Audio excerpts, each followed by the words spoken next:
Shalom Aleihim, Bishem Yeshua HaMashiach, salam sejahtera di dalam nama Tuhan Yesus Kristus. Bersama saya Pendeta Henry Tandianta BBS. Kali ini akan menjawab pertanyaan dari Pak Jimmy di Makassar. Pak Jimmy ini menanyakan ini, Pak Pendeta HTD, tolong dijelaskan tentang perhitungan satu hari menurut Alkitab. Ya. Jadi judulnya bagaimana ya? Judulnya satu hari Alkitab ya toh. Satu hari Alkitab. Perhitungan satu hari Alkitab lah, begitu aja judulnya ya. Bapak Ibu Saudara, kenapa hari ini ditanyakan oleh Pak Jimmy dari Makassar? Karena Pak Jimmy ini dapat informasi juga. Beliau mendengarkan tayangan YouTube tentang Paskah ya toh, di mana di situ ada 3 hari 3 malam Yesus harus di dalam rahim bumi. Lalu Pak Jimmy ini dapat info juga kalau menurut Yahudi satu hari itu cuma 6 jam katanya. Info dari mana ya satu hari 6 jam itu ya? Itu adalah mendirikan kebenaran sendiri untuk justifikasi bahwa Yesus disalib hari Jumat, bangkit hari Minggu. Jadi sehari itu cuma 6 jam katanya. Ya itu ya terserah lah ya, yang jelas itu hanya mendirikan kebenaran sendiri. Mari kita baca dari Alkitab. Apa kata Alkitab ya? Jangan mendirikan kebenaran sendiri ya. Senengnya gitu loh mendirikan kebenaran sendiri. Israel itu menghitung hari itu petang sampai pagi. Jadi berdasar Kejadian pasal 1. Kalau Bapak Ibu Saudara membaca Kejadian pasal 1, di situ ada tulis jadilah petang, jadilah pagi. Inilah hari gitu ya, misalnya kan. Misalnya Allah menjadikan langit dan bumi bla bla bla bla, jadilah petang, jadilah pagi. Inilah hari kedua gitu ya. Gitu ya, misalnya ya. Nanti hari ketiga selalu begitu, jadilah petang, jadilah pagi. Jadi petang sampai pagi, kemudian pagi sampai petang, itulah ya. Itu ada hari malam, ada hari siang ya. Kebanyakan disalahartikan terus satu hari itu 12 jam, kalau setengah hari terus 6 jam gitu ya. Salah ya saudara ya. Mari kita lihat Yohanes 11 ayat 9. Yohanes 11 ayat 9. Ini kata Yesus ya. Bukankah ada 12 jam dalam satu hari? Siapa berjalan pada siang hari ya, Yesus tidak mengatakan siapa berjalan pada setengah hari gitu. Enggak bilang gitu. Siang hari kakinya tidak terantuk karena ia melihat terang dunia ini. Terang dalam arti ini kalau kita membaca dari Kejadian 1 ayat 5, terang itu disebut siang. Kalau gelap itu malam ya. Tetapi jika ayat 10, Yohanes 11 ayat 10, tetapi jikalau seseorang itu berjalan pada malam hari, kakinya akan terantuk karena terang tidak ada di dalam dirinya. Yang ada adalah gelap atau malam ya. Jadi jelas ya, Yesus membedakan antara siang dengan malam.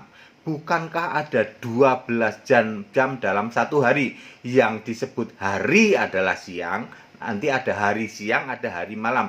Yesus jelas membedakan ada hari siang, hari malam. Mari kita cross check dengan pada saat penyaliban Yesus. Markus 15 ayat 33 misalnya. Yesus mati kira-kira jam 3. Kegelapan mulai dari jam 12 sampai jam 3. Lalu Yesus mati disalib kurang lebih jam 3. Itu ada jam 3. Terus nanti di ayat 42, hari mulai gelap. Ya. Jadi Yesus itu disalib siang. Siang itu ada sampai jam 3 itu. Lah kalau satu hari itu cuma 12 jam, nanti disebutnya begini, setengah hari siang, setengah hari malam ya. Pak Jimmy ya. Pendapat yang mengatakan bahwa satu hari 6 jam itu hanya dalih atau berdalih untuk menjustifikasi Yesus mati hari Jumat, disalib hari Jumat, bangkit hari Minggu. Nabrak ayat Alkitab. Untuk mencari pembenaran itulah mereka memunculkan teori itu. Padahal semua ayat Alkitab tidak ada yang mendukung itu. Semua ayat Alkitab mengatakan ada satu hari siang, ada satu hari malam.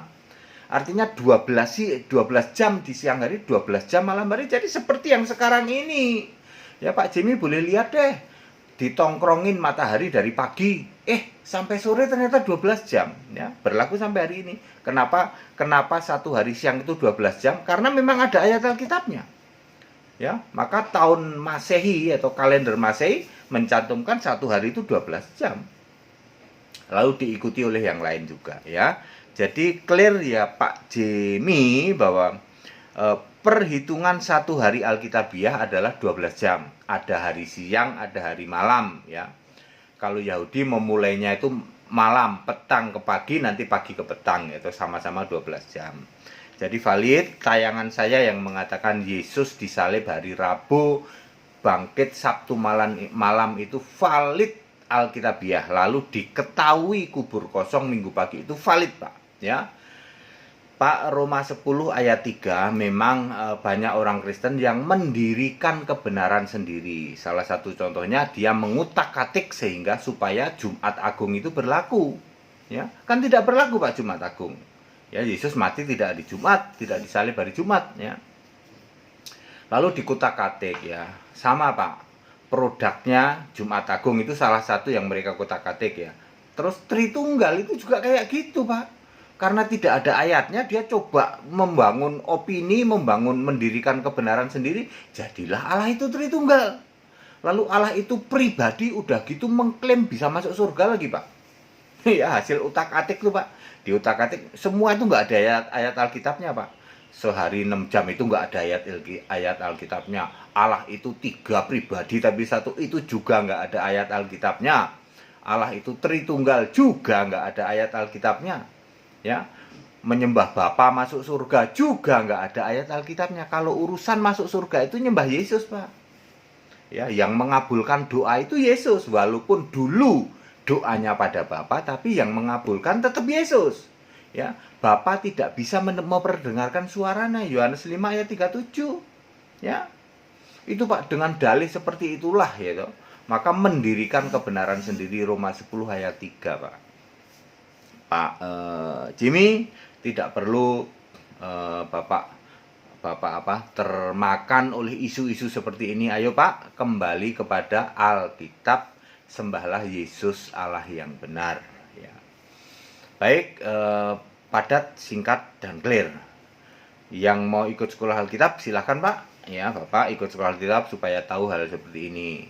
Yang mau baptisan belum ada karena kolam renangnya juga belum buka, ya. Ya, di mana-mana juga belum ada yang buka, ya. Ya saudara, ya. Kita sudah cukup nyaman dengan tayangan live ya Pak, ya. Nanti kalau ada buka gereja lagi, gereja-gereja itu pada buka terus ayo pada ngumpul lagi, orang udah males, udah nggak mau ya Pak, ya. Ya mendingan tayangan live aja Pak. Ya, udah males Pak, udah suruh masuk gereja diporotin lagi Pak. Suruh bayar persepuluhan, buah sulung, diporotin duitnya, dikasih janji surga yang tidak alkitabiah. Janji surga Kristen kambing, Pak. Itu neraka, Pak. Ya. Ya begitu, Pak, ya. Jadi terus seolah-olah apa? Aduh, saya nggak ngerti deh. Duitnya diporotin jemaat. Ditipu lagi, ditipu pakai ayat-ayat Alkitab yang tidak ada. Karangan sendiri, tafsir sendiri. Segala hormat kemuliaan untuk Yesus Allah yang benar, Allah segala masa, sebelum segala abad, sekarang sampai selama-lamanya. Tetap bersama saya, Pendeta Hendy Tandian PBS. Haleluya, amin.